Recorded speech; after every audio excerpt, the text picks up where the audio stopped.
గ్రంథంలో నుంచి దేవుని వాక్యం కొరకై 20వ అధ్యాయం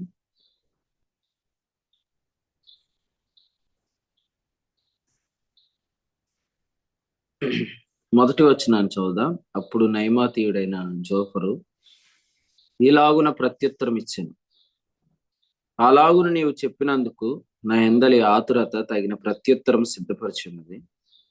నాకు అవమానం కలుగజేయ నిందని నేను విన్నందుకు నా మనోవివేకము తగిన ప్రత్యుత్తరము సిద్ధపరిచి ఉన్నది. దుష్టులకు విజయము కొద్ది కాలం ఉండదు. 29 చూడండి. ఇది దేవుని వలన దుష్టులైన నరులకు ప్రాప్తించు భాగము.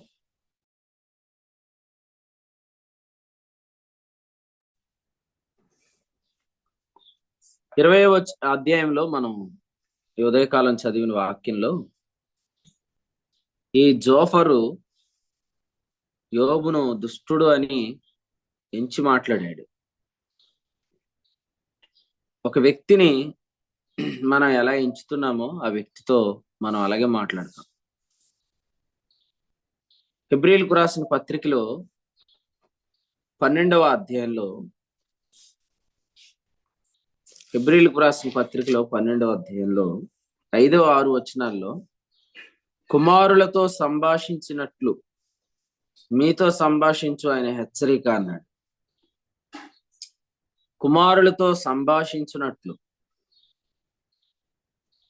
మీతో సంభాషించు ఆయన హెచ్చరిక. దేవుని సంఘములో సందేశం అంతా కూడా కుమారులతో చేసే సంభాషణ.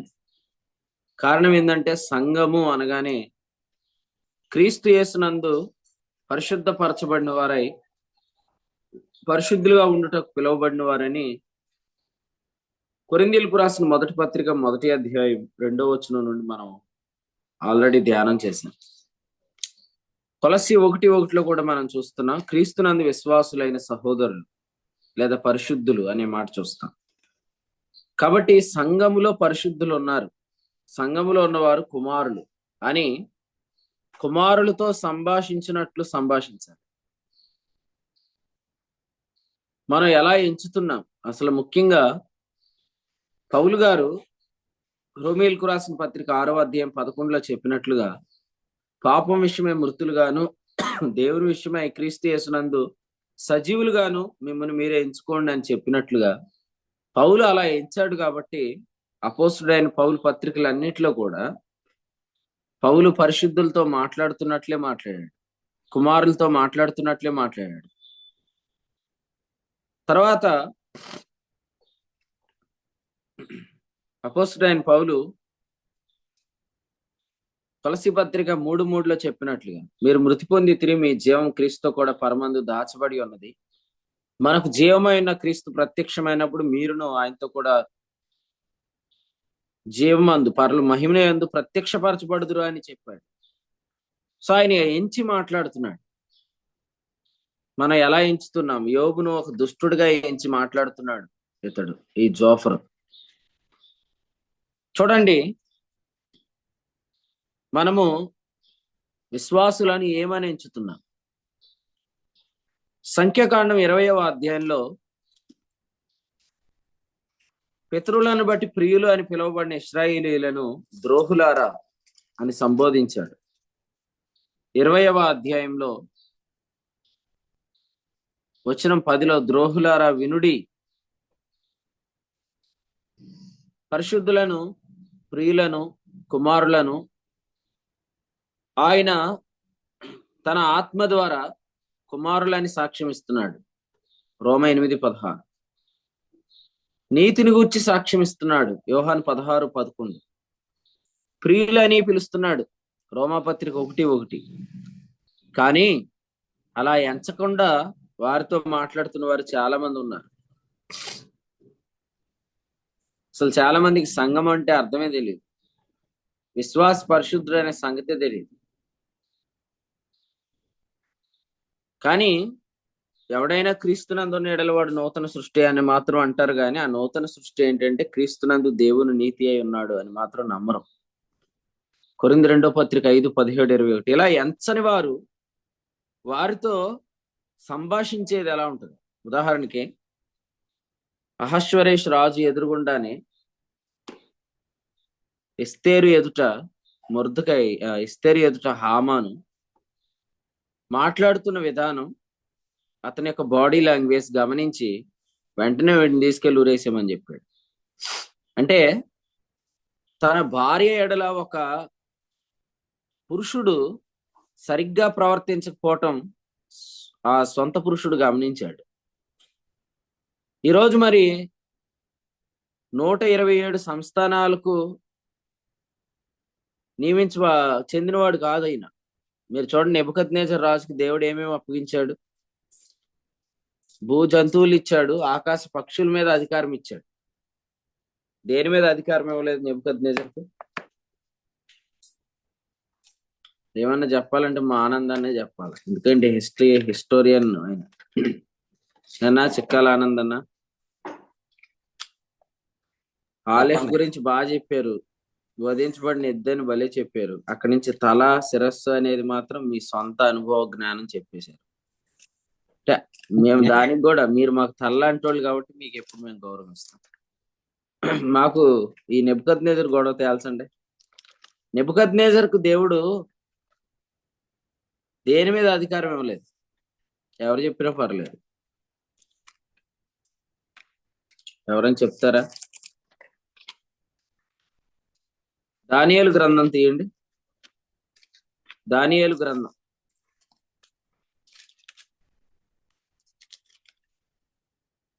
దానియేలు గ్రంథంలో 2వ అధ్యాయంలో 38 చదవండి. దానియేలు 2:38. ఆయన మనుషులు నివసించు ప్రతి స్థలమందును మనుషులనేమి భూజంతువులనేమి ఆకాశ పక్షులనేమి అన్నిటినీ ఆయన తమ చేతికి అప్పగించి ఉన్నాడు. వారందరి మీద తమకి ప్రభుత్వం అనుగ్రహించి ఉన్నాడు. చెప్పండి, ఈ వచనం చదివి ఆయనకి ఏం అప్పగించలేదు చెప్పండి. సముద్రాలను, చేపలను అప్పగించలే, సముద్రంలో మత్స్యాలను అప్పగించలేదు. ఎవరు చెప్పారు ఆన్సర్? అంటున్నా నేను.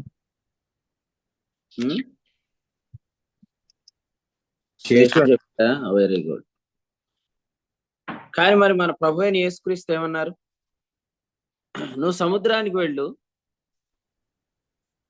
గాలం వేయి అని చెప్పాడు అనమాట.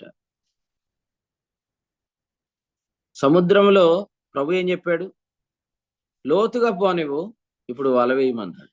లోక 5లో. యోహాను 21 ఏమన్నాడు? మీ కుడి ప్రక్కన వల వేయండి అన్నాడు. సముద్రం మీద మన ప్రభువుకి అధికారం ఉంది, సముద్రాన్ని కూడా ఆయన త్రొక్కాడు. నెబుకద్నెజర్కు సముద్రం మీద అధికారం లేదు. రాదంటే బాగా నిద్ర పట్టిందా కొత్త ఇంట్లో? రాత్రి ముగింపు ప్రార్థన స్లాట్ ఖాళీ ఉంది. సంఖ్యాకాండం 20వ అధ్యాయంలో మనం చదివిన దగ్గర ఏముందంటే, మోషే ప్రజలను ఎలా ఎంచి మాట్లాడాడో చదువుకుంటున్నాం. దానిలో నుంచి మనం ముందుకు వచ్చాం. ఎవరైనా మరి అలసట చేత నిద్రపోయినా కూడా మళ్ళీ మొదటి నుంచి చెప్పడానికి నేను రెడీగా ఉన్నాను. 8 దాకా చెప్తాను వాటికి, కాబట్టి మీరు ఎవరు నిద్రపోవద్దు, మెలకుగా ఉండండి. ఇంకెవరైనా వీడియో ఆన్ చేయకపోతే ఆన్ చేసుకోండి, లేదంటే రేపు పొద్దున కలుసుకుందాం. చూడండి, దైవ గ్రంథంలో మనం చదువుతున్న దగ్గర అహశ్వరేషు రాజుకి అప్పగించబడిన అధికారం చిన్నదే యేసు ప్రభుతో పోలిస్తే. ఆయన సర్వాధికారి. రోమాపత్రిక 9వ అధ్యాయం 5లో సర్వాధికారి భార్య ఎదుట ఇష్టం వచ్చిన ఏలకోలాలు, ఇష్టం వచ్చినట్లుగా మాట్లాడకూడదు అనమాట. రాత్రి ఎక్కడైతే కూడికి జరిగిందో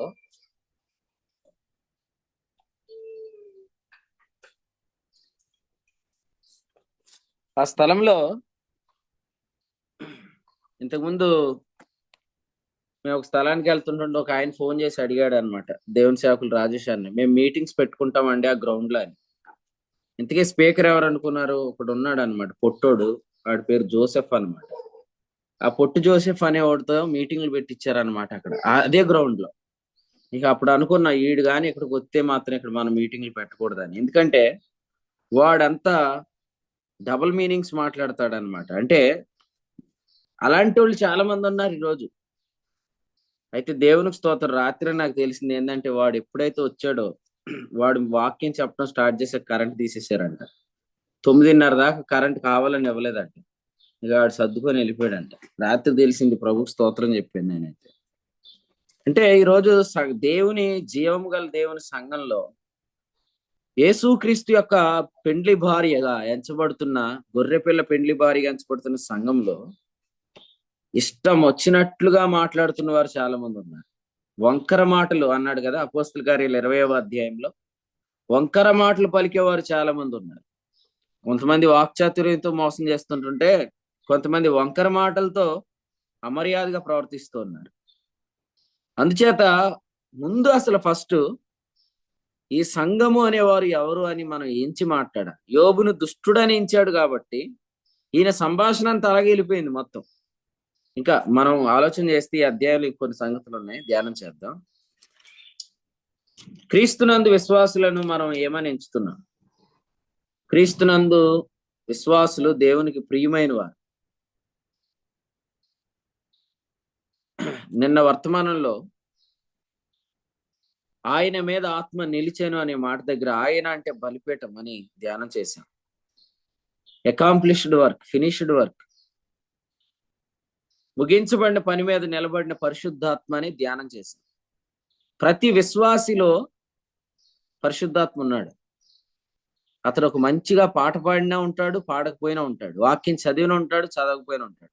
ఒక మంచి పెర్ఫార్మెన్స్ ఇచ్చినా ఉంటాడు, ఇవ్వకపోయినా ఉంటాడు. ఎందుకంటే ఆయన నిలబడింది ఎవరి మీద అంటే ఆ బలిపీఠం మీద. ప్రతి ఒక్క విశ్వాసిలో కూడా పరిశుద్ధాత్ముడు ఎల్లప్పుడూ ఉంటున్నాడంటే అర్థమైందంటే, వారు ఒక మంచి పెర్ఫార్మెన్స్ ఇచ్చినా ఇవ్వకపోయినా, వాళ్ళకు మంచి పని చేసినా చేయకపోయినా వారు దేవునికి ప్రియమైన వారు. అలా ఎంచి ఉంటే వారితో మనం ఎలా ప్రవర్తించాలో మనకు అర్థమైంది. సంఘముతో ఎలా ప్రవర్తించాలో అనేది అది కూడా నేర్పించాలంటే కష్టమే. ఎందుకంటే ఈ పరిచర్లో అది మనం మొదటి నుంచి నేర్చుకుంటున్నాం. సంఘములో ఉన్న వారిని ఎలా ఎంచాలి, వారితో ఎలా మాట్లాడాలి. యోబు ఏమని అంటున్నాడంటే, యోబుని ఏమంటున్నాడంటే ఈ జోఫరు దుష్టుడు అంటున్నాడు. మరి దుష్టుడని ఎంచినప్పుడు ఏం చేస్తాడు? ఇప్పుడు చూడండి, ప్రత్యుత్తరం ఇవ్వటానికి కారణాలు ఏంటి అన్నాడు. 2వ వచనం, నా ఆతురత అన్నాడు. ఆతురతతో ప్రత్యుత్తరం ఇస్తాడంట. ఆతురతతో ప్రత్యుత్తరం ఇవ్వచ్చా? 2, నా మనోవివేకము ప్రత్యుత్తరం సిద్ధపరిచింది అన్నాడు. 3, మనోవివేకంతో ప్రత్యుత్తరం ఇవ్వచ్చా? కాబట్టి వినండి, నా ఆతురత. సంఘంలో మాట్లాడేటప్పుడు పని చేయాల్సింది మన ఆతురత కాదు, మన మనోవివేకం కాదు. దేవుని శక్తియు ఆత్మీయ కనుపరుచు దృష్టాంతాలు మాత్రమే. కొరింథీ మొదటి పత్రిక 2:5. ఈ రెండు ఎప్పుడు యాక్టివేట్ అవుతాయంటే, ఫస్ట్ ఆ కాంగ్రిగేషన్ ఎవరు నీకు అర్థం అవ్వాలి. ఆ కూడి వచ్చిన వారు దేవుని ప్రియులు అని అర్థమైనప్పుడు అప్పుడు మనకు పరిశుద్ధాత్మయు దేవుని శక్తియు కనపరచు దృష్టాంతాలు చెప్తాం. లేదంటే ఆతురత. ఎవరికి లేదు ఆతురత? అందరికీ శరీరాలు ఉన్నాయి కాబట్టి ఏదైనా వినగానే శరీరం ముందు ఆతురపడిపోద్ది. కానీ నోరు మూసుకొని ఉండాలి. నోరు మూసుకొని ఉండి ఆత్మ చెప్పిందే చెప్పాలి. మనస్సు ఎవరికి లేదు? యెహెజ్కేలు ఏమన్నాడు? నా మనస్సు నాకు కలిగిన అన్నాడు. 3వ అధ్యాయం 14, రౌద్రాగ్ని అన్నాడు. నా మనస్సు నాకు కలిగిన రౌద్రాగ్ని. కాబట్టి మనసుకు ఎత్తొస్తే అలా మాట్లాడడానికి కూడా మనం కూడా రెడీగానే ఉన్నాం. కానీ అది కాదు కదా. మీ విశ్వాసము మనుష్య జ్ఞానమును ఆధారం చేసుకొనక దేవుని శక్తిని ఆధారం చేసుకొని ఉండాలి అన్నాడు. కాబట్టి విశ్వాసానికి ఆధారం ఏది?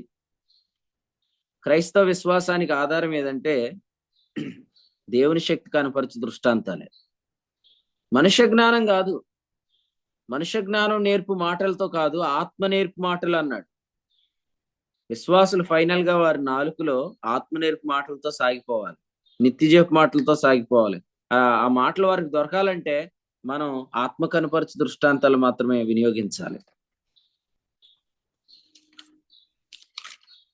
నా ఆతురత, నా మనస్సు అని అంటే ఇక అట్టివాడు బలహీనతతో, భయంతో, వణుకుతో ఎలా ఉంటాడు? ఉండడు. చూడండి, కాసేపట్లో మీకు వర్తమానం ఉందన్నా కూడా నాకు కొట్టును పిండండి వాక్యం చెప్పడం అని అటు ఇటు తిరుగుతా వచ్చేసి వాక్యం చెప్పేసే వాళ్ళు ఉంటారు. అలా కాదు కదా. ప్రార్థనాపూర్వకంగా సిద్ధపడాలి. నిలబడేటప్పుడు భయపడాలి. నేను యేసుక్రీస్తును అనగా సిలువ వేయబడిన క్రీస్తుని తప్ప మరి దేనిని మీ మధ్య ఎరుక్కుందని నిశ్చయించుకుంటున్నా అని చెప్పిన దగ్గర అన్నాడు, మరియు బలహీనతతోను, భయంతోను, ఎంతో వణుకుతోను నేను మీ మధ్య ఉంటిని అన్నాడు. కారణం ఏంటంటే ఆత్మ కనపరచని దృష్టాంతాలు వినియోగించటం ద్వారా ఆత్మ నేర్పు మాటలు విశ్వాసం నోట ఉండవు. ఎంతో మంది ఎంతో ఖర్చు పెట్టుకొని, ప్రయాస పెట్టుకొని, త్యాగం చేసి కదండి. కొంతమంది లైవ్లో వాక్యం వింటారు, అవకాశం ఉండి కూడా రారు మీటింగ్స్ కి. కానీ కొంతమంది అవకాశం చేసుకొని, రిజర్వేషన్స్ చేసుకొని, దూర ప్రాంతం నుండి త్యాగాలు చేసుకొని ఈ మీటింగ్ స్టార్ట్ అయినప్పుడే ప్రశాంత్ దోమలు కొట్టుకుంటున్నాడు. అంటే అర్థం ఏంటంటే ఈ రాత్రి ఎన్నో దోమలతో యుద్ధం జరిగింది. మరి ఈ త్యాగాలన్నీ ఉంటాయి, అన్ని చేసుకొని అక్కడ కూర్చొని వాక్యం వింటారు. కొంతమంది ఏంటంటే అమ్మో ఈ ఎండలు, ఈ వేడి మనం ఉండలేము, మనకి ఏసీ ఉండాలి, మనం ఇంటికి వెళ్ళిపోదాము, లేదా ఇంటికాడ ఉందాము అనుకునే వాళ్ళు కొంతమంది ఉంటారు. ఆ సౌఖ్యాన్ని విడిచిపెట్టి ప్రభు సన్నిధిలో గడిపేవాళ్ళు. మరి ఇంత ప్రయాసపడి వస్తున్నప్పుడు వాక్యోపదేశకుడు అసలు ఏమాత్రం సిద్ధపడకుండా, ప్రార్థనాపూర్వకంగా నిలబడకుండా తన అనుభవ జ్ఞానంలో నుంచి తన అనుభవాల్లో నుంచి వాక్యాలు చెప్పడం ద్వారా ఎటువంటి ప్రయోజనం కలదు. ముఖ్యంగా మనల్ని పిలిచిన వారు, మనల్ని ఇన్వైట్ చేసిన వారిని మనం మోసం చేస్తున్నాం. అందుచేత వినండి, ఆతురతతో వాక్యం చెప్పేది కాదు, ఆతురతతో ప్రత్యుత్తరం ఇచ్చేది కాదు, మనోవివేకంతో ప్రత్యుత్తరం ఇచ్చేది కాదు. పరిశుద్ధాత్మ దేవుని శక్తి కనపరిచి దృష్టాంతాలు వినియోగించాలి. ఎందుకంటే ఫైనల్లీ మనం చేయాల్సిన పని ఏంటంటే ఆత్మ నేర్పు మాటలు అందించాలి. 13 పెంటపాడులో గతంలో మీటింగ్స్ జరిగినప్పుడు నేను ప్రకటన గ్రంథం 12వ అధ్యాయంలోంచి వాక్యాన్ని ప్రభు ద్వారా పొందుకొని చెప్పాను. సో అది ఇప్పుడు కూడా ఎవరు కనిపించినా చెప్తారు, ఏమనంటే ఆ గర్భము ధరించిన స్త్రీ గురించి. అలాగే ఇప్పుడు కూడా అలాగే చెప్పాలన్నమాట. అన్న మాకు పెంటపాడు సభలకు వచ్చిన తర్వాత మనము విశ్వాస దృశ్యం అనే దాని గురించి నేర్చుకున్నామని చెప్పాలి. అంటే చాలు, ఆ మాట వారి నోట ఉంటే చాలు.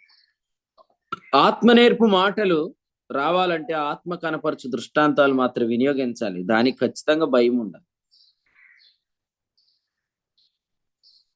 ఎంతో భయముతోను, వణుకుతోను అన్నాడు.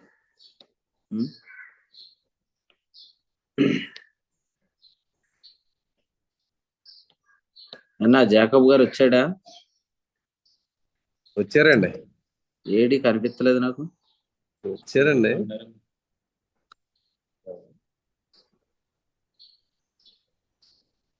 ఆయనకు నిన్నంతా దొరకలేదంట, ఇది లింక్ నొక్కినా కూడా రాలేదంట ఆయన లోపలికి. నిన్న హోప్ లోనే 2 సార్లు పెట్టేశానండి. ఆ పిల్లలు ఫ్యామిలీలో పెట్టలేదు అనమాట. మన ఫ్యామిలీలో. ఓహో, అయితే అది మీ పొరపాటేనా? అవునండి, అవును. రైట్, ఏ కనిపించలేదు నాకైతే. ఉన్నాడండి. ఉన్నాడా?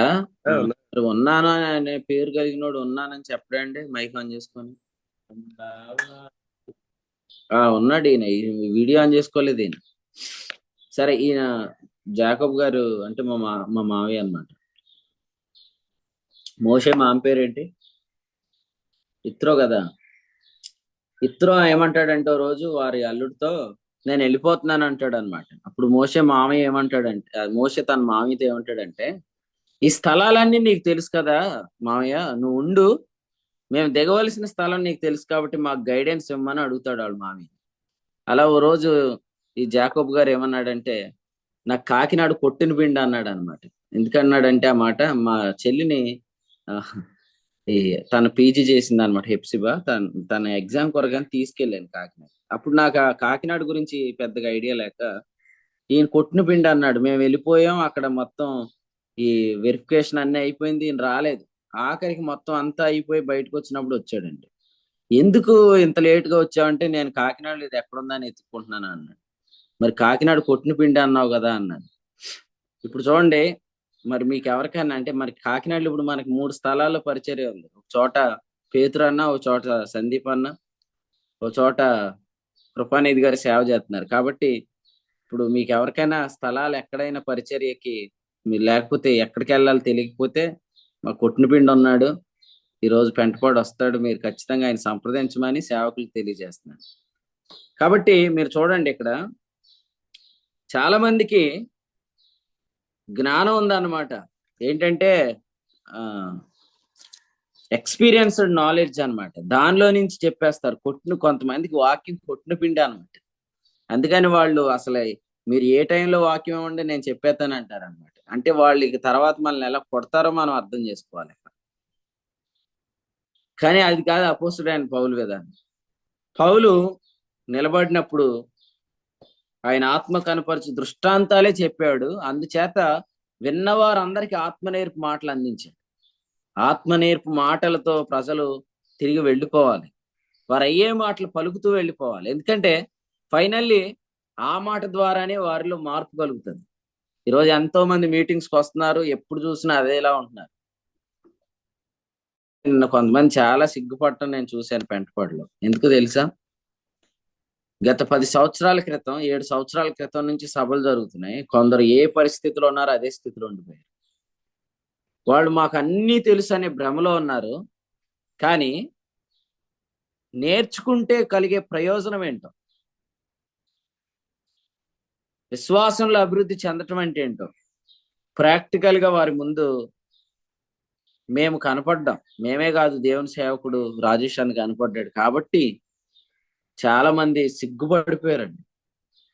ఈ మాటలు మాట్లాడుతుంటుంటే కొంతమంది ముఖాన్ని చూసి వారు సిగ్గుపడినట్టుగా నేను గమనించాను అనమాట. ఎందుకంటే నాకు అన్నీ తెలుసు, నాకు ఎవరు ఏం చెప్పక్కర్లేదు అనే జ్ఞానం ఎవ్వరికి మంచిది కాదు.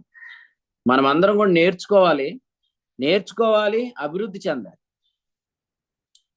గత సంవత్సరం ఎలాగున్నాం, ఇప్పుడు ఎలాగున్నాం. బెతెస్దా కోనేటి దగ్గర 38 ఏండ్ల నుంచి పడిపోయిన వాడు ఎలా ఉన్నాడో అలాగే ఉండకూడదు.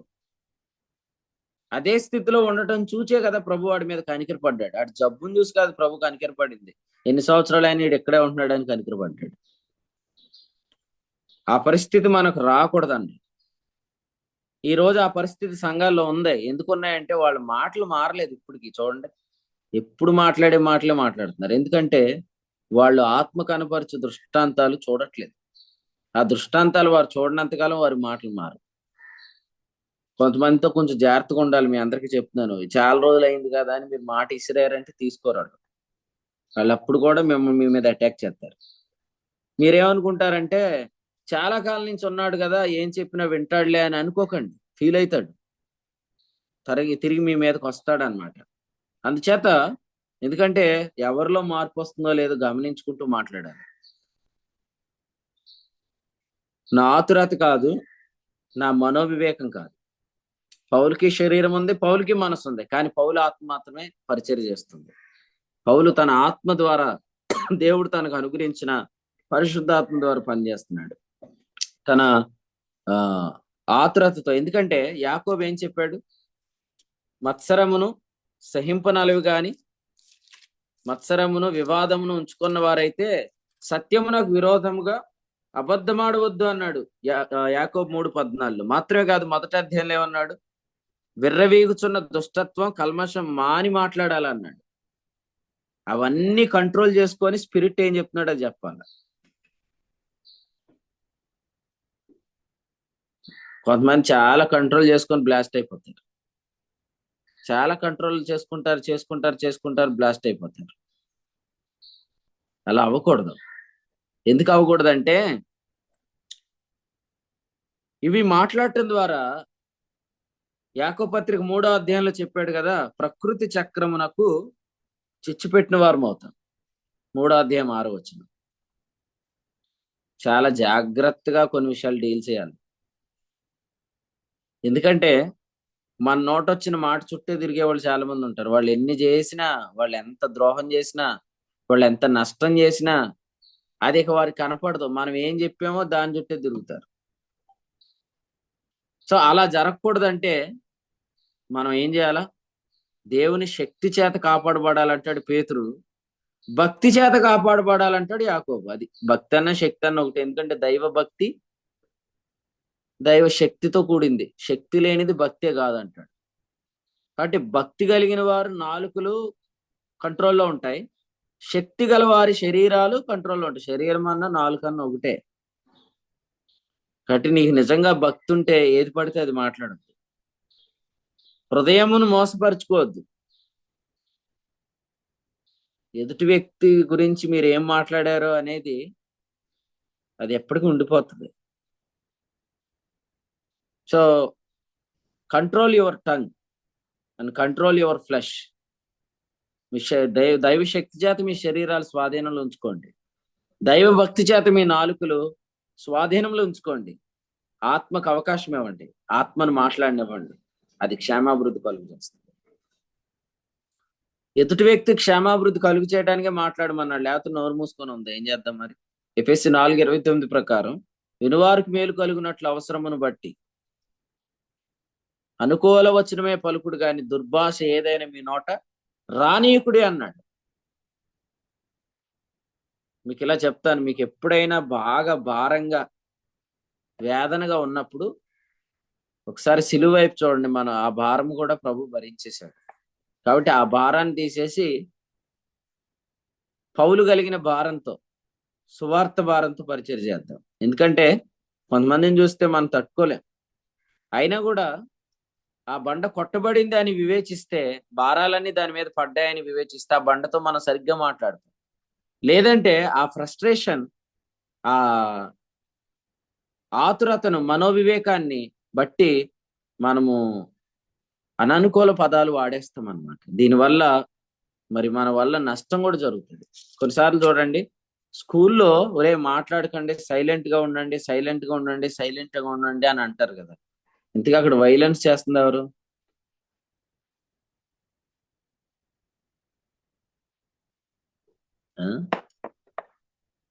పిల్లల్ని సైలెంట్ గా ఉండండిరా, సైలెంట్ గా ఉండండిరా, సైలెంట్ గా ఉండండిరా అంటారు కదా. అప్పుడు ఇంతగా వైలెన్స్ చేస్తుంది ఎవరు? వాడే వాడే. స్కూల్కి వెళ్తే అర్థమైంది, స్కూల్ టీచర్ చెప్పాడు, స్కూల్కి వెళ్తే అర్థమైంది. ఒక్కొక్కడు మన లీడర్ గా పెట్టుకురే నేను బయటకు వెళ్ళి వస్తాను, నువ్వు పిల్లల్ని చూడరా అంటే అసలు ఎవడు గోలు వినపడుతుంది, ఈడిదే వినపడుతుంది. ఈడే అస్తమాట సైలెంట్ గా ఉండండి, సైలెంట్ గా ఉండండి, ఈడే అలర చేస్తాడు. అలాగే ఈ రోజు ప్రజలు చాలా మంది తప్పు చేస్తున్నారని చెప్పి ఆతురతతో, మన వివేకంతో మనము నెగిటివ్ వర్డ్స్ కానీ మాట్లాడామంటే వాళ్ళ ద్వారా జరిగే నష్టం కంటే మన ద్వారా జరిగే నష్టం ఇంకెక్కువ ఉంటుంది. అందుకని ఎవడు తప్పు చేయకపోతే ఇబ్బందే లేదు, తప్పు చేసినప్పుడే కొంచెం జాగ్రత్తగా ఉండమన్నాడు. ఎక్కడ? గల్తీ పత్రిక 6వ అధ్యాయం. ఎందుకంటే తప్పు చేశాడా మనము ఇంకా యాక్టివేట్ అయిపోతాం. గల్తీ 6:3 నేను ఎన్నికైన వాడును, వాడు వట్టివాడు అనే భావనలోకి వచ్చేస్తాం. వాడు తప్పు చేశాడంటే కారణం ఏంటి? వాడు దైవశక్తి చేత కాపాడబడలేదు. నేను తప్పు చేయలేదంటే కారణం ఏంటి?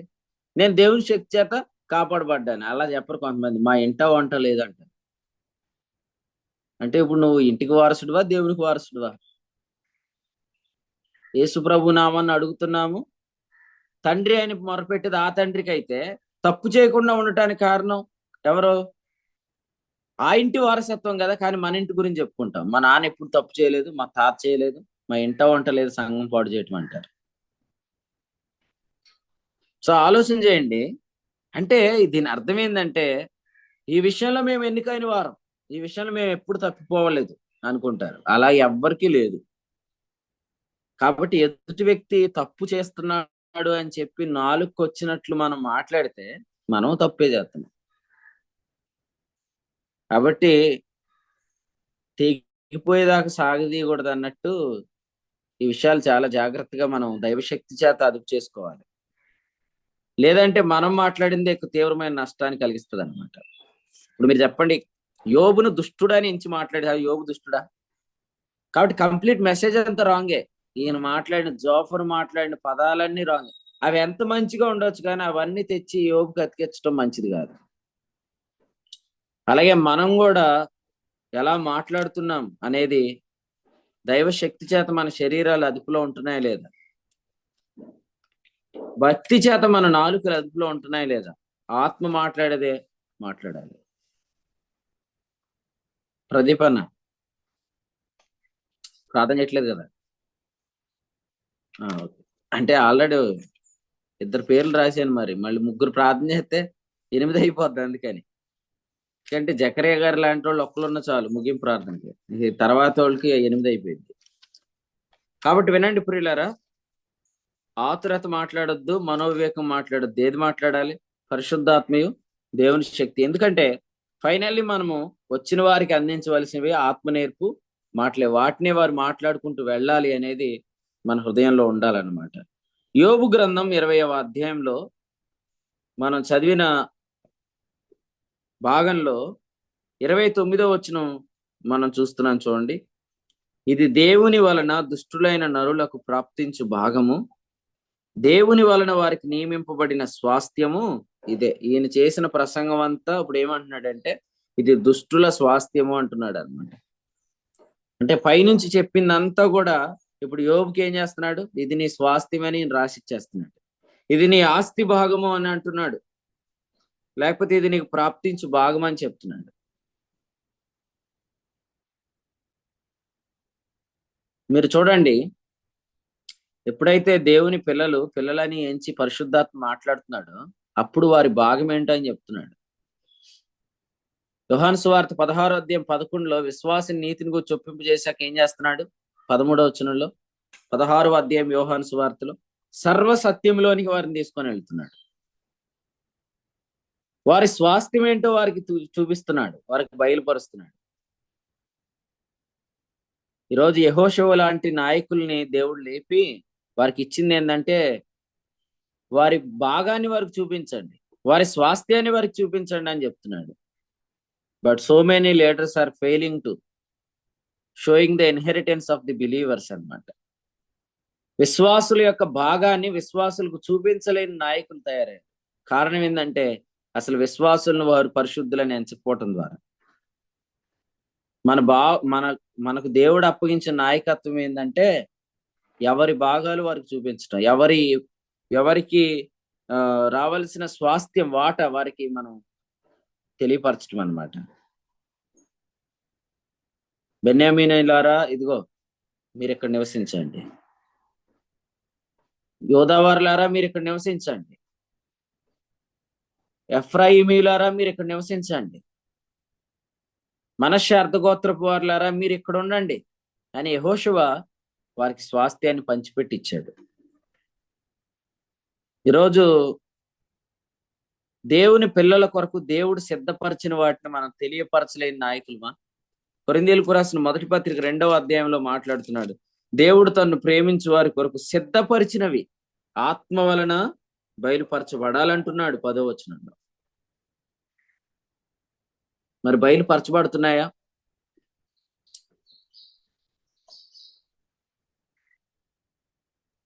ఈ అధ్యాయం అంతా కూడా యోబును దుష్టుడని ఎంచాడు కాబట్టి ఈ అధ్యాయంలో చెప్పినవన్నీ యోబు ప్రాపర్టీ అంటున్నాడు.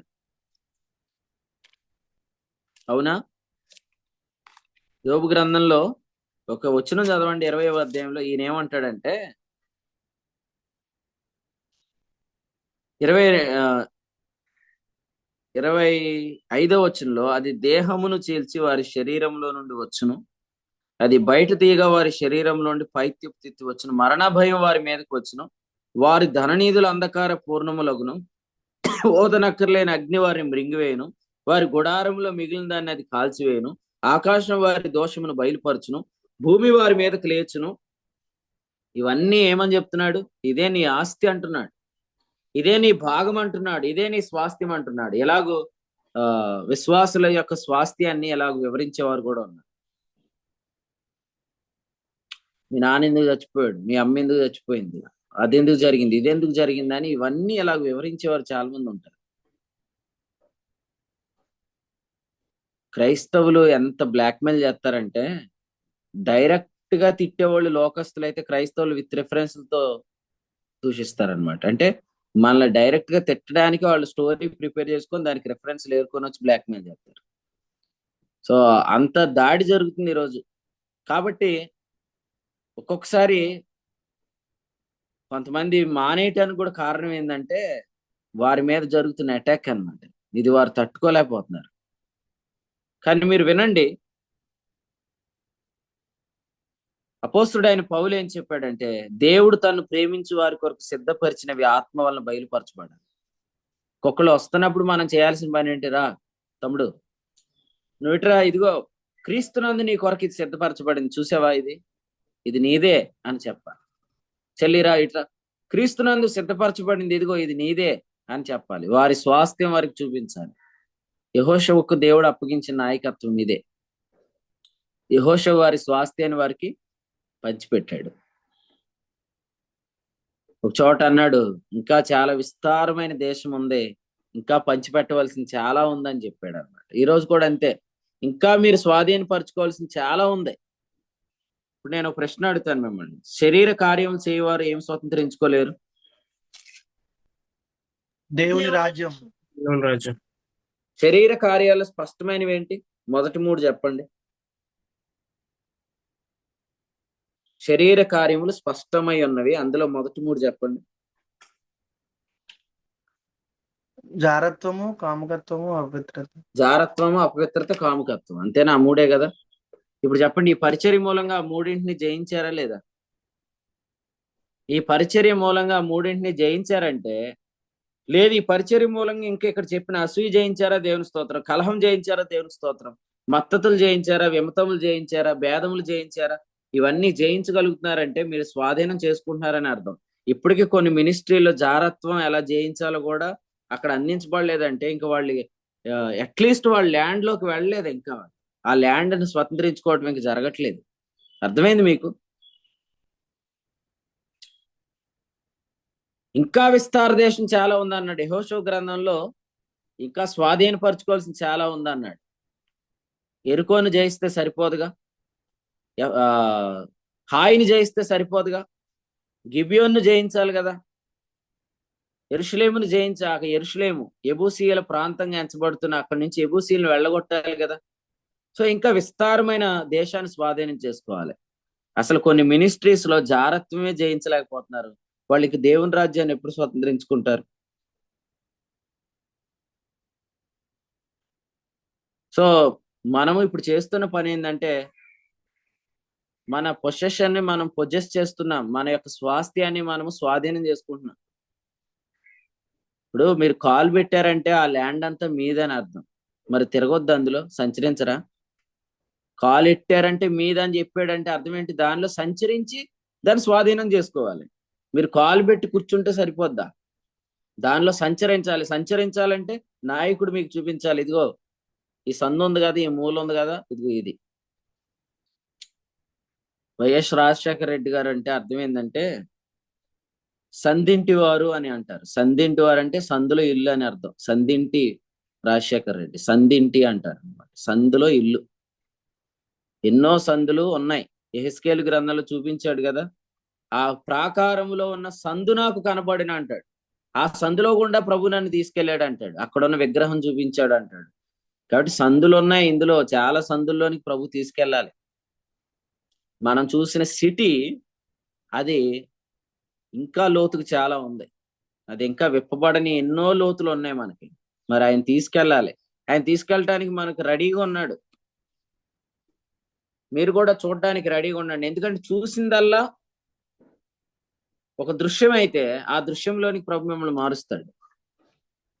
ఎప్పటికే పట్టుకొని ఉన్నానని ఆయనను గెలిచితనైనను తలంచుకోవద్దని మళ్ళొకసారి జ్ఞాపకం చేస్తున్నాను.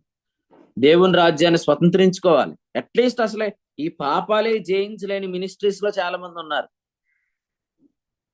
కొంతమంది కుళ్ళుతో చచ్చిపోతున్నారు, మత్సరంతో చచ్చిపోతున్నారు, అసూయతో చచ్చిపోతున్నారు.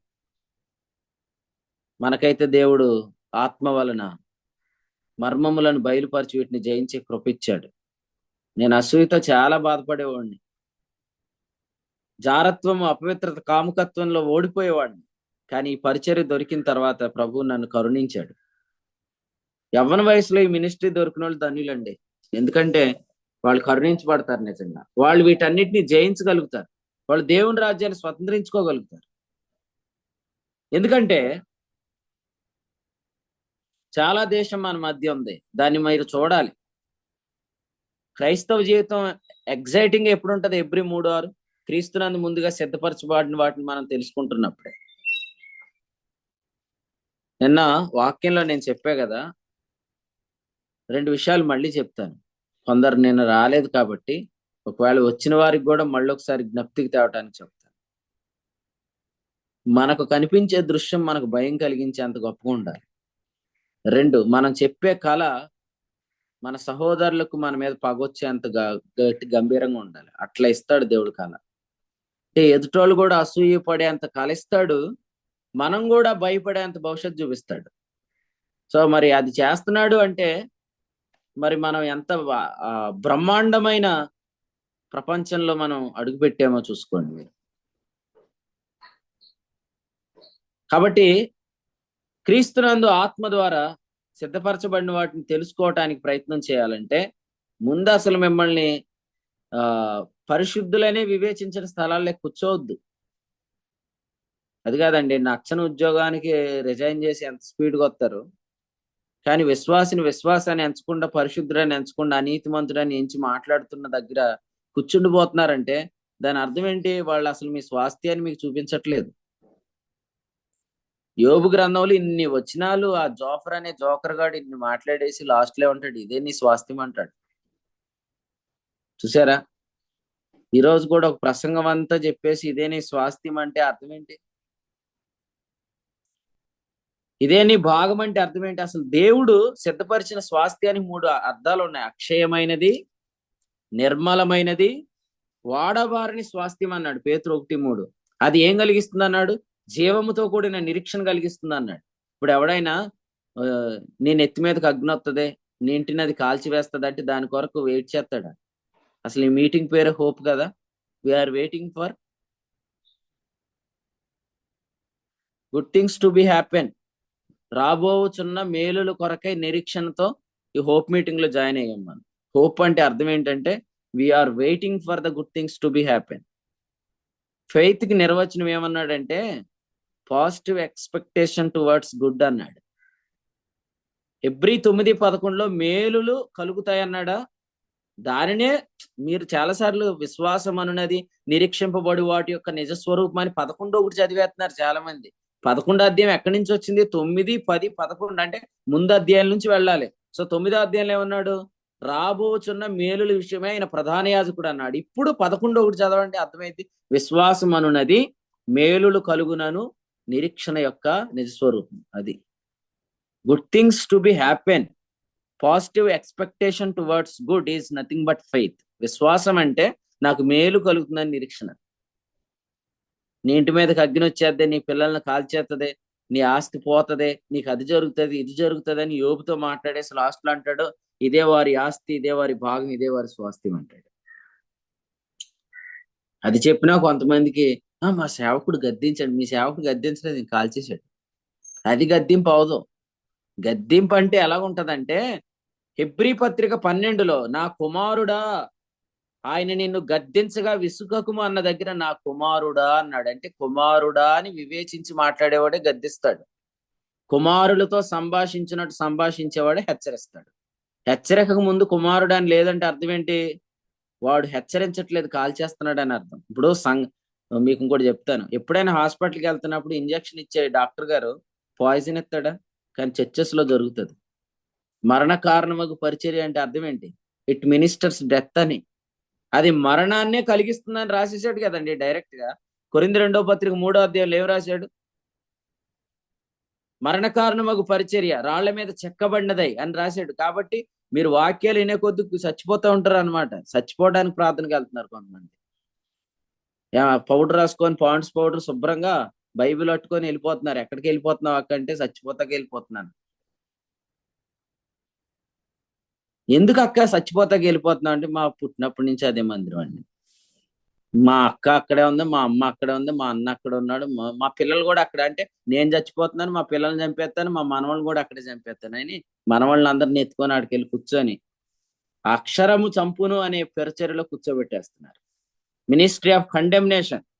కొరింథీ 2వ పత్రిక 3:9 క్రీస్తు యేసునందున్న వారికి ఏ శిక్ష విధి లేదు అని చెప్తే అసలు క్రీస్తు యేసునందే నువ్వు లేవు అనే భావం కలిగించి నీ మీదకి శిక్షా విధి ఉందని ఉద్దేశంతో మాట్లాడుతున్న వాళ్ళు అందరి మాటలు పిల్లలకి వినిపించేస్తున్నారు. మనోళ్ళకి ఒక్కోసారి ఒక్కొక్క మనవడు ఎలాంటి వాక్యాలు వెనక్కుతురే, నువ్వు ముందు లైన్లోనే కూర్చోవాలరా, నువ్వు వాక్యం చదవాలరా, నా మనవడు అనిపించుకోవాలరా అని ఆడికి ఆ దుర్బోధకి వీడు వాక్యాలు చదివిచ్చేస్తాడు. ఇంటికి వచ్చిన తర్వాత ఇదిగో నువ్వు వాక్యం చదివినందుకు ఈ రోజు నీకు బిస్కెట్ ప్యాకెట్. అంటే మనవాళ్ళని కూడా తీసుకెళ్లి చంపేస్తున్నారు అక్కడ. ఆత్మ సంబంధమైన పరిచర్య జీవింప చేయి పరిచర్య. చిన్నలు మొదలుకొని పెద్దల వరకు అందరికీ పాపజ్ఞప్తి గల మనస్సాక్షి ఉందా లేదా? యోహాను సువార్త 8వ అధ్యాయం. అవి వ్యభిచారం చేస్తున్న పట్టుబడిన స్త్రీని పట్టుకొచ్చిన వాళ్ళు అందరితో యేసుప్రభు అన్నారు, మీలో పాపము లేనివాడు మొట్టమొదటి రాయి ఏంటంటే వాళ్ళందరి మనస్సాక్షి చేత గద్దించబడిన వారే వెళ్ళారని ఫుట్ నోట్ లో రాసాడంటే చిన్నలు మొదలుకొని పెద్దల వరకు ఈ రోజు ఏ కాన్షియస్నెస్ ఉంది? I'm not upright, I'm not correct, I'm not perfect, I'm not valuable అనే ఒక మనస్సాక్షి ఉంది ప్రతి ఒక్కరికి. ఈ రోజు మన సంఘాల్లో చిన్నలు మొదలుకొని పెద్దల వరకు కూడా I am the righteousness of God in Christ అనే కాన్షియస్నెస్ కలిగించాలి మనం. ప్రతి చిన్నపిల్లోడు చెప్పాలి, ఒరే నువ్వెవర్రా అంటే I am the righteousness of God in Christ, నేను క్రీస్తునాను దేవుని నీతి అన్నాను, నేను పరిశుద్ధపరచబడ్డాను, క్రీస్తు రక్తం చేత కడగబడ్డాను, దేవుని చేత నేను అంగీకరించబడ్డాననే మనస్సాక్షితో పిల్లల్ని పెంచాలి మనం. పౌలరాజు గారు ఏమో మన ప్రార్థనలోని వాళ్ళ అబ్బాయి చింటూ ఏమో ఇంకొక సండే స్కూల్లో కూర్చుంటే ఏమైంది? పౌలరాజు గారు బతుకుతారు, వాళ్ళ అబ్బాయికి మరణ కారణం పరిచర్య అందిస్తున్నట్టే. అందుకని మీరు ఏం చేయాలంటే తొందరగా అక్క నువ్వు వచ్చే, చెల్లి నువ్వు వచ్చే, అమ్మ నువ్వు వచ్చే, మాతో మీరు సహవాసం చేయండి అని పిలవాలి. అంతేగాని నేను ఇక్కడ ఉంటాను నువ్వు అక్కడ ఉండు. మా స్థానిక సంఘంలో ఒక ఆయనకి 3 ఆడపిల్ల అనమాట. ఒక ఆమెమో మా మందిరంలో పరిచర్య, ఇంకొక ఆమెమో సాయిబాబు గుడిలో పరిచర్య, ఇంకొక ఆమెమో ఇంకో దానిలో పరిచర్య. అంటే ఆయన 3 గుళ్ళకు పంచాడు వాళ్ళ కూతుర్ని, అర్థం చేసుకోండి. అంతే. సత్యనారాయణ అన్న కూడా అంతే. మరి ఆయన ఏమో మన దగ్గర ఉన్నాడు, వాళ్ళ అన్నయ్య ఏమో ఇస్కాన్ లో ఉన్నాడు. మరి ఆయన కూడా ఇక్కడికి రావాలని ప్రార్థన చేయండి. ఒక్కొక్కరు ఒక్కో చోట. మరి అందరి దేవుళ్ళని సంతృప్తిపరచాలి కదా. ఒక్కొక్కరు ఒక్కొక్క గుడిలో ఉన్నారు. ప్రార్థన చేయండి. అన్నా నువ్వు త్వరగా ఇక్కడికి వచ్చేయాలని ప్రార్థన చేయాలి. తమ్ముడు నువ్వు త్వరగా ఇక్కడికి వచ్చేయాలి. అంతేగాని అంటే నేను ఇప్పుడు సాయిబాబు గుడి అన్నానని అది అనుకోకండి. ఇప్పుడు సాయిబాబు గుడి ఎలాంటిదో ఆ మినిస్ట్రీ ఆఫ్ కండెమ్నేషన్ అలాంటిదే. ఎందుకంటే వాళ్ళైతే రాబోయే జీవం లేదు, మన వాళ్ళకి ఇప్పటి జీవం లేదు, అంతే తేడా. వాళ్ళకి రాబోయే జీవం ఎలాగా లేదు, వీళ్ళకి ఇప్పటి జీవం కూడా లేదు. చూసారా? మీరేమేమంటున్నారు? మళ్ళీ అందరం వెళ్ళిపోతే పాస్టర్ గారు ఫీల్ అవుతారు, మీరు అక్కడ ఉండండి మేము ఇక్కడ ఉంటామని. జనవరి 1కి మీరు అక్కడ చేయండి మేము ఇక్కడ చేస్తామని. అంటే మీ వాళ్ళందరూ చచ్చిపోవటం మీకు ఇష్టమా? త్వరగా ఆ గుడారాలు ఖాళీ అయిపోను దాకని ప్రార్థన చేయండి. అర్థమైందా?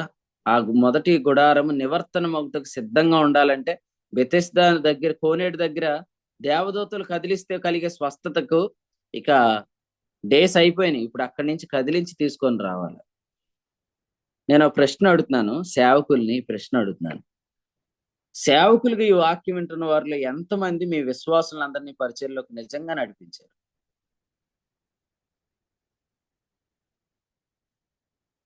ఇప్పుడు నేను నెక్స్ట్ క్వశ్చన్ తల్లిదండ్రులను అడుగుతున్నాను.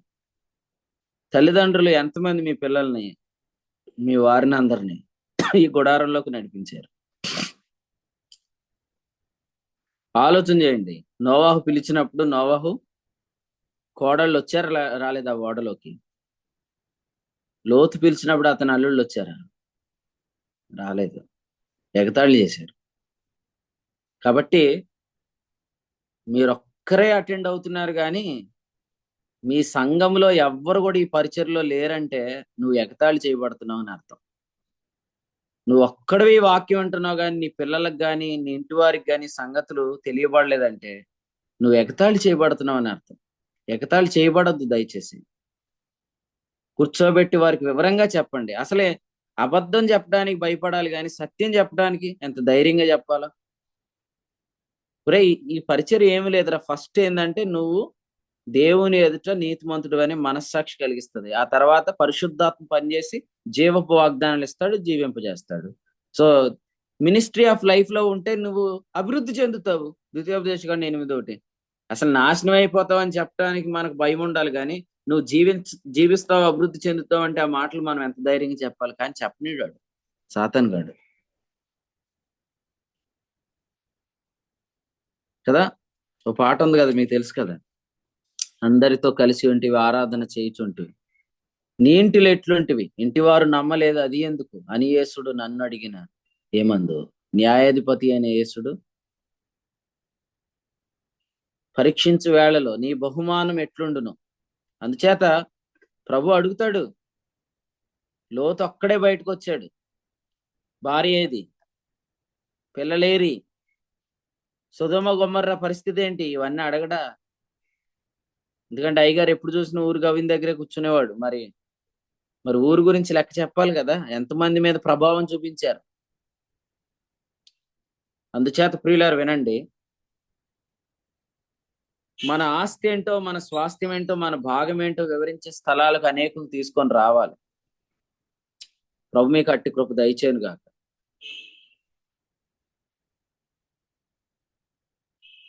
అన్నా, నేను చాలా విషయాలు తెలుసుకున్నాను, వాటిని స్వాధీనం చేసుకున్నాను. ఇంకా నాకు బయలుపరచండి ప్రభువా అని మీరు అడగండి. ఎందుకంటే ఎఫెసీయులకు రాసిన పత్రిక 1వ అధ్యాయంలో మనోనేత్రములు వెలిగించబడినందున ఇప్పుడు ఏం చెప్పాడు, స్వాస్థ్యం యొక్క మహిమైశ్వర్యం ఎట్టిదో మీరు తెలుసుకోవాలన్నాడు. 1:17 పరిశుద్ధం యొక్క మహిమైశ్వర్యం ఎట్టిదో కదండి. పులివెందల మీటింగ్స్కి వెళ్ళి చాలా మంది ఇడుపులపాయ దాకా వెళ్ళి ఆ సమాధి చూసి, జగన్ గారి ప్రాపర్టీలు చూసి అవన్నీ చూసుకొని ఆడ ఫోటోలు దిగి వస్తారు. అంటే అర్థం ఏంటి, జగన్ గారి స్వాస్థ్యం ఎలా ఉందో చూసుకొని వస్తున్నారు. పరిశుద్ధుల స్వాస్థ్యం ఎట్టిదో తెలుసుకోమంటున్నాడు. పరిశుద్ధులకు ప్రభు సిద్ధపరిచిన స్వాస్థ్యం ఎట్టిదో, ఆ స్వాస్థ్యం యొక్క మహిమైశ్వర్యం ఎట్టిదో అంటున్నాడు. తులసి పత్రికలు ఏమన్నాడు, తేజోవాసులైన పరిశుద్ధుల స్వాస్థ్యం అన్నాడు. 1:12 తెలుసా మీకు అది? తేజోవాసులైన పరిశుద్ధుల స్వాస్థ్యం, పరిశుద్ధుల ప్రాపర్టీ మీకు తెలుసా? ఇది వారిదేనండి, ఇది వీరిదేనండి, ఇది వారిదేనండి, ఇది వీరిదేనండి అని మనం కొన్ని చూపిస్తాం. పరిశుద్ధుల స్వాస్థ్యం ఏంటో మీకు తెలుసా? మళ్ళీ అడుగుతున్నాను, మళ్ళీ మీతో మాట్లాడుతున్నాను. ఈ ప్రపంచంలో అత్యంత ధనవంతుడు కూడా తన బిడ్డకు పరిశుద్ధతను ప్రాపర్టీగా రాసేవలేడు. మన తండ్రి మనకి ఇచ్చాడు.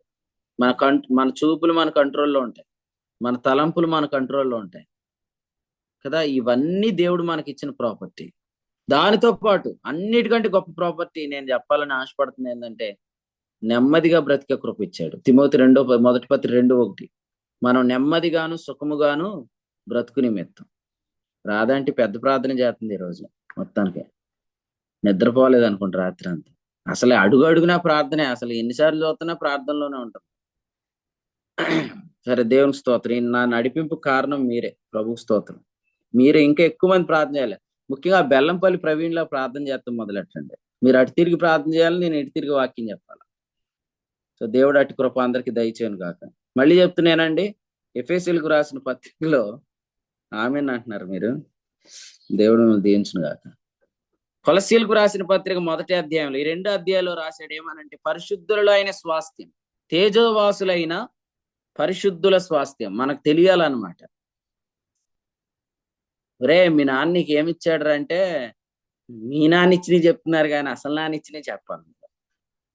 అప్పుడు మా నాన్న పరిశుద్ధతని ఇచ్చాడు అని అంటే, అదేంట్రా, పరిశుద్ధతని ఇచ్చాడు మా నాన్న, నెమ్మదిగా బ్రతికే బ్రతుకునిచ్చాడు, సుఖముగా బ్రతికే బ్రతుకునిచ్చాడు.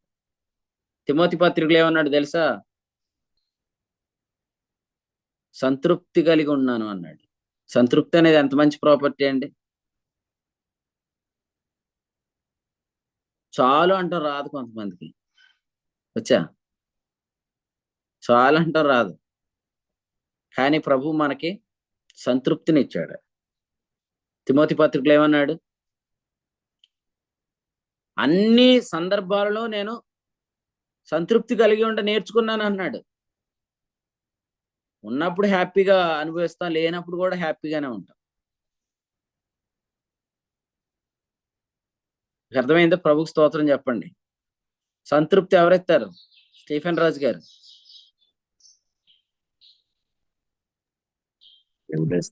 మన తండ్రి మనకి ఇచ్చాడు సంతృప్తి కదా. అన్ని ఉన్నప్పుడే ఒకలాగానే, ఏమీ లేనప్పుడేమో భేదమొహం వేసుకొని ఉంటామా? అసలు ఉండం. ఎంతో సంతృప్తిగా ఉంటాం, చాలా హ్యాపీగా ఉంటాం, నెమ్మదిగా ఉంటాం, సుఖముగా ఉంటాం, పరిశుద్ధత కలిగి ఉంటాం. ఇదంతా దేవుడు మనకి ఇచ్చిన ప్రాపర్టీ. అంబానీ కూడా వాళ్ళ కొడుక్కి ఇవ్వలేడు. ఈ ప్రపంచంలో కుబేరుడు కూడా వాళ్ళ పిల్లలకి రాయలేని ఆస్తిని దేవుడు మనకు రాశాడు. ఇంకా తెలుసుకోవాలి. అసలు ఇప్పుడు మనం తెలుసుకున్నది ఇంకా తక్కువే కదా. ఇప్పటికే గెలిచితమని అయినా పట్టుకొని ఉన్నా తలంచొద్దన్నాడంటే ఇంకా మనం తెలుసుకోవాల్సినవి చాలా ఉన్నాయి. ఇంకా చెప్తాను. నేను చెప్పినట్టు ఫెయిత్ పిక్చర్స్ ఎవరిస్తారు? సరే, మీరు నిద్రపోయినప్పుడు మీ నాన్నొచ్చి మీకు ఏమైనా కలెత్తాడా? దివ్య వాళ్ళ నాన్నొచ్చి దివ్య తల మీద చేయబెట్టి, దివ్య నిద్రపోతున్నావా, 1 గంటకి మధ్యరాత్రి నిద్రపోతున్నావా అని తల మీద చేయబెట్టి ఒక కళ తీసుకున్నా అని ఎత్తాడా? దివ్యకి ఎవడు? మా నాన్న నాకెవడు, మీ నాన్న మీకెవడు. కానీ మనకి ఎన్ని కళలు ప్రవహిస్తాడు, ఆ కళలన్నీ ఆయన మనల్ని నెరవేరుస్తాడు. కాబట్టి ఈ ఫెయిత్ పిక్చర్స్ ఇచ్చే డాడీ మనకు ఉన్నాడు. ఇంకెవరున్నారు మనకి? ఇంత మంచి తండ్రి, ఇంత మంచి ప్రాపర్టీ.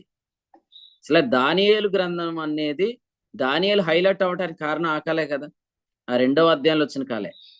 ఇందుకే దానియేలు నెబుకద్నెజరుకు వచ్చిన ఆ కళ భావాన్ని, ఆ కళను ఎప్పుడైతే చెప్పాడో ఇక దానియేలు హైలైట్ అయిపోయాడు, ప్రధానమంత్రి అయిపోయాడు. దానియేలు స్నేహితుల్ని అధిపతులుగా నియమించారు.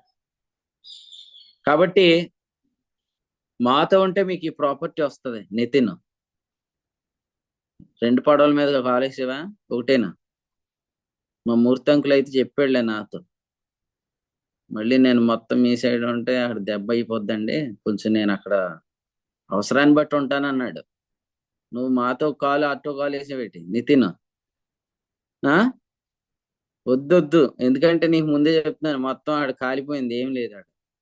కాబట్టి నువ్వు బలంగా నడు, దేవుడు నీకు బోల్డంత ప్రాపర్టీ ఇస్తాడు. అర్థమైంది? నీ స్వాస్థ్యం యొక్క మహిమైశ్వర్యం ఎట్టిదో నువ్వు తెలుసుకోవాలి, దాన్ని స్వాధీనం చేసుకోవాలి. మాతో రండి, మీరు అందరూ కూడా, మీ ప్రాపర్టీస్ అన్ని మీకు కనిపిస్తాయి. సమంత సిస్టర్ అంతేనా కదా? మీ ప్రాపర్టీ మీకు దొరికిందే లేదా? ఇంకా దొరుకుతుంది. క్రీస్తులో ఇంకా సమృద్ధి ఉంది, ఇంకా తెలుసుకుంటారు మీరు. కాబట్టి ప్రభు స్తోత్రం చెల్లిద్దాం. మన భాగము, మన స్వాస్థ్యము, మన ఆస్తి తెలియబడి మినిస్ట్రీలో ఉండండి. మిమ్మల్ని ప్రియులుగా ఎంచే మాట్లాడతాం, మిమ్మల్ని ఎప్పటికీ నీచులుగా చూసి మాట్లాడలేదు. ఎందుకంటే నువ్వు క్రీస్తు రక్తం చేత కడగబడిన అమూల్యమైన వాటి. ఒకటి హెచ్చరించినా గద్దించినా కదండి. ఒక ఆయన అంటాడు అనమాట, ఎప్పుడైనా హెచ్చరించినా గద్దించినా శాండ్విచ్ పెట్టినట్టు ఉండాలంట. అంటే అర్థం ఏంటంటే పైన పొగడతా, కింద పొగడతా, మధ్యలో స్టఫ్ పెట్టాలి. అట్లా అన్నమాట. ప్రకటన గ్రంథం అంతే కదా. ఫస్ట్ ఏమంటాడు? సంగపు దూత అంటాడు, లాస్ట్ ఏమంటాడు? ఆత్మ అంటాడు, మధ్యలో హెచ్చరికిస్తాడు.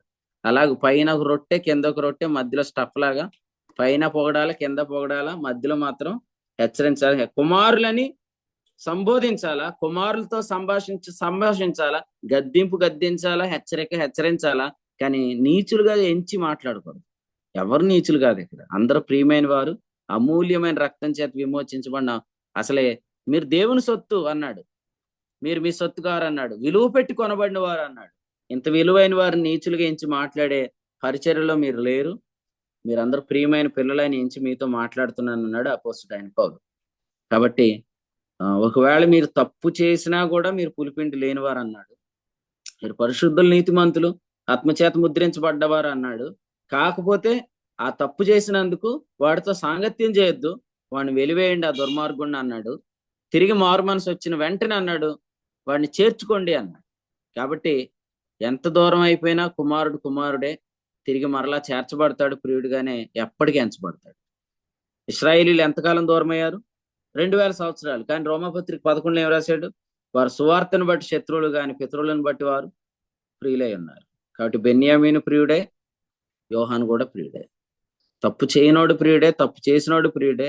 ఎందుకంటే ఇద్దరిని కూడా ఆయన తప్పు చేసి చేయకముందే, మేలైనా కీడైనా చేయకముందే నేను యాకోబును ప్రేమించి తిని ఏశావును ద్వేషించి తిని అన్నాడు. కాబట్టి మన పట్ల ఆయన ప్రేమ మన పెర్ఫార్మెన్స్ మీద డిపెండ్ అవ్వలేదు, ఆయన ప్రేమ మీద మన పెర్ఫార్మెన్స్ డిపెండ్ అయింది.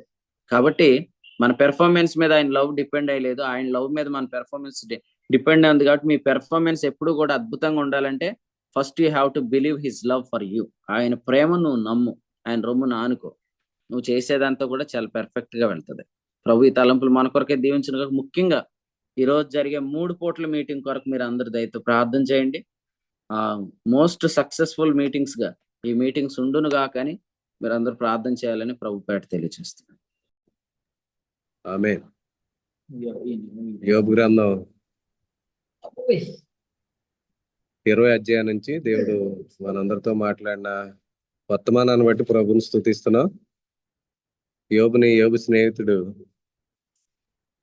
జోఫరు ఆయన్ని నీచుడిగా ఎంచుతూ దుష్టుడని, అలాగే ఇవే నీకు సంభవిస్తాయి, ఇవే నీకు స్వాస్థ్యమని కొన్ని విషయాల్ని ఆయన జ్ఞాపకం చేస్తూ, కొన్ని దృష్టాంతాలు ఇవే నీకు సంభవిస్తాయి, ఇవే స్వాస్థ్యమని అంటున్నప్పుడు విషయాన్ని జ్ఞాపకం చేస్తూ, ఈరోజు దేవుని సంఘం అనగా వారు యేసుక్రీస్తు రక్తం ద్వారా, అమూల్యమైన రక్తం ద్వారా కడగబడిన వారని, వారికి దేవుని కుమారులని, దేవునికి ప్రియులని మరి ఎంచకుండా మాట్లాడుతున్నటువంటి నేటి ఆధునిక జోఫర్ల గురించి దేవుడు చాలా స్పష్టంగా మాట్లాడాడు. అయితే మనకైతే దేవుడు చక్కని శ్రేష్టమైనటువంటి పరిచయం ఇచ్చాడు. ఎందుకంటే మనకి ఇచ్చినటువంటి నాయకులు యెహోషువ లాగా, వారి స్వాస్థ్యంలోకి యెహోషువ ఎలాగైతే నడిపించాడో అలాగే మరి దేవుని ప్రజల కొరకు సిద్ధపరిచిన వాడివి, వాటిని తెలియజేసే సహవాసం, వినివారికి మేలు కలిగి క్షేమాభివృద్ధి కలిగే సహవాసంలో దేవుడు మనల్ని ఉంచాడు.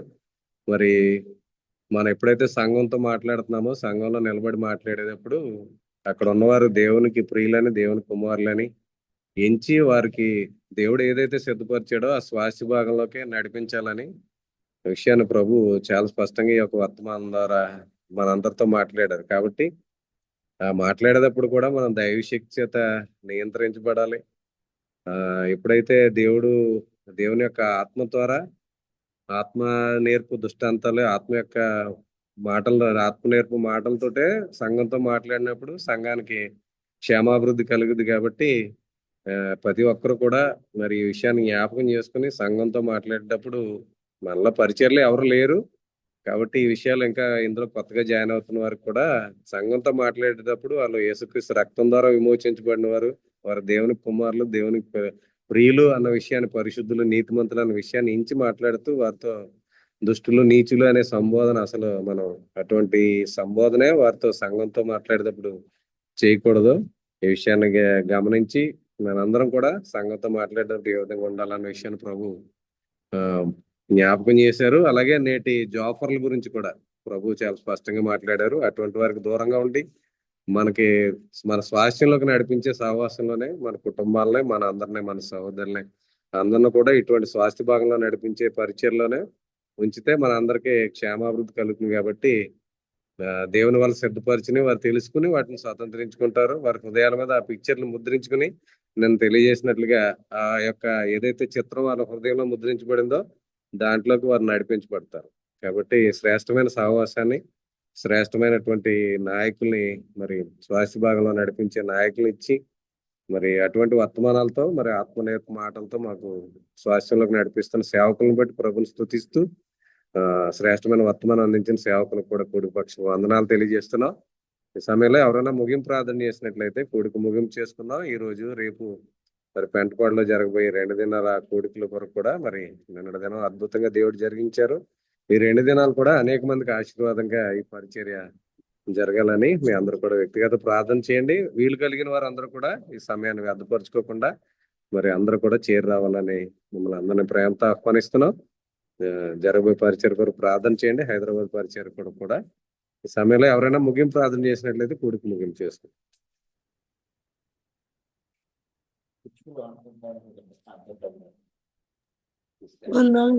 వందనాలు. అందరికీ వందనాలండి. ప్రార్థన చేసుకుని కొడుకు ముగించుకుని. పరిశుద్ధుడు దేవా, కృపగల మా తండ్రి, నీకు వందనాలు, స్తోత్రములు చెల్లించుకుంటున్నామయ్యా.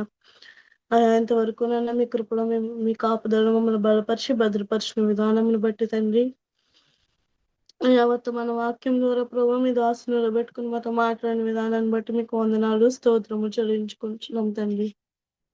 అయ్యా మరి ప్రభా